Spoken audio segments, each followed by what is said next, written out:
Hi, this is Berlinda with Truth to the Wise. Welcome.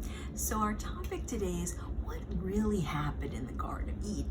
Okay, as a little girl, I was always told that story, but I always felt there were some missing pieces. So as I told you in my previous videos, I will be using the King James Version Bible, and I will also be using the Apocrypha because I kind of feel like the Apocrypha kind of brings everything together and actually puts a lot of the missing pieces together.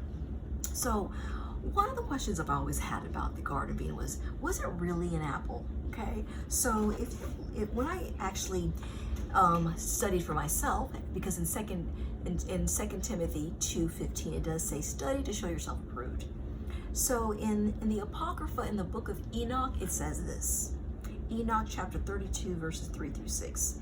And I came to the garden of righteousness and saw beyond those trees many large trees growing there, and goodly fragrance, large, very beautiful, glorious. And the tree of wisdom whereof they eat and know, great wisdom, that is in height like the fir, and its leaves are like those of the carob tree, and its fruit is like the clusters of the vine, very beautiful, and the fragrance of the tree penetrates afar. Then I said, how beautiful is the tree, and how attractive is its looks. Then Raphael, the holy angel who was with me, answered me and said, this is the tree of wisdom, of which the father of old in years, and thy aged mother, who were before thee, have eaten, and they learned wisdom, and their eyes were open, and they knew they were naked and driven out of the garden. So from reading at the description, it doesn't sound like it was an apple. It almost sounds like to me like it looked more like a grape. I'm not saying it was a grape, but it looked like it almost had the appearance of a grape, the way it says, like the clusters of the vine. So the second question I always wanted to know was, why was the tree of good and evil even planted in the garden? Well, in Genesis chapter 1, in verses 11 through 12, it explains that all the trees, fruits, herbs, grass, etc., they were all good to eat according to the Most High God. And in Genesis chapter 2, verses 16 through 17, the Most High commands Adam not to eat of the tree of knowledge of good and evil. In the Apocrypha, in 3rd Baruch chapter 4, verses 8 through 9, it says this, and I said, I pray thee, show which is the tree which led Adam astray. And the angel said to me, it's the vine, which the angel Samael is another name for Satan, planted, whereof the Lord God was angry, and he cursed him and his plant, while also on this account he did not permit Adam to touch it, and therefore the devil, being envious, deceived him through his vine. So it was the devil himself who planted the tree of knowledge of good and evil.